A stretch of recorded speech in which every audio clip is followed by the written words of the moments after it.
So we have to obtain the value of derivative of y with respect to x whenever x and y are given in its parametric form. That means x and y in this particular case is dependent upon the parameter theta. So let's begin with whatever we are provided with. So here we are given x equals to a multiplied to cosine of theta plus half times natural log of tangent square theta, but we can write tangent square theta as tangent of theta over 2 whole raised to the power of 2, and we have y which is given by a times sine theta. Now if we consider this particular term within the second term within the parentheses, here we're going to use a property of logarithm that states that whenever we have log of a raised to the power of b, this can be also expressed as b times log of a, meaning we can bring this 2 to the front and multiply it to log of tangent of theta over 2. That means we have 8 multiplied to cosine of theta plus 2 divided by 2 multiplied to log of tangent of theta over 2, which gives us 8 times cosine of theta plus natural log of tangent of theta over 2. Right. Now we will begin by first taking the derivative of x with respect to theta, which will be equals to a multiplied to derivative with respect to theta. So here a is a constant, we are not using it while taking the derivative. We derivative with respect to theta of cosine theta plus derivative with respect to theta of log of tangent of theta over 2. Fine.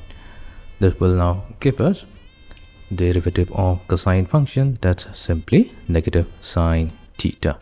Now what we'll do, try to obtain the value of derivative of log of tan theta over 2 with respect to theta. So let's begin with this particular derivative.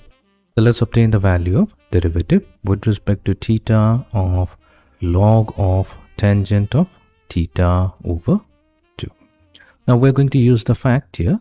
That means whenever we have derivative with respect to x of log of x, that will be equals to 1 over x, which means we will now have 1 over tangent of theta over 2. Now here we have tangent of theta over 2 and not theta, so that means we will need to use the chain rule. For that we are going to multiply it to derivative with respect to theta of tangent of theta over 2. Next what we'll do, we'll make use of the fact that whenever we have derivative with respect to theta of tangent theta, that gives us the secant squared function. So we have secant squared theta. Now this will be equals to 1 over tangent of theta, that's the cotangent function. So we have cotangent of theta over 2 multiplied to derivative of the tangent function is going to give us secant squared theta over 2. Then again we have theta over 2 and instead of theta, so we'll again use the chain rule. So we'll multiply it to derivative with respect to theta of theta over 2. So theta over 2, here 1 over 2 is a constant, we can pull it out of the derivative. So we have half multiplied to cotangent of theta over 2 times secant squared theta over 2 times derivative with respect to theta of theta.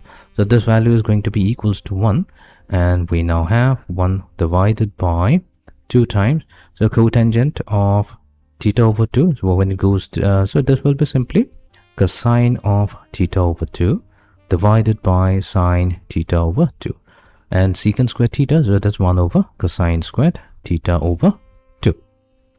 Now we can further simplify this. This is going to give us 1 divided by 2 multiplied to sine theta over 2 times cosine of theta over 2.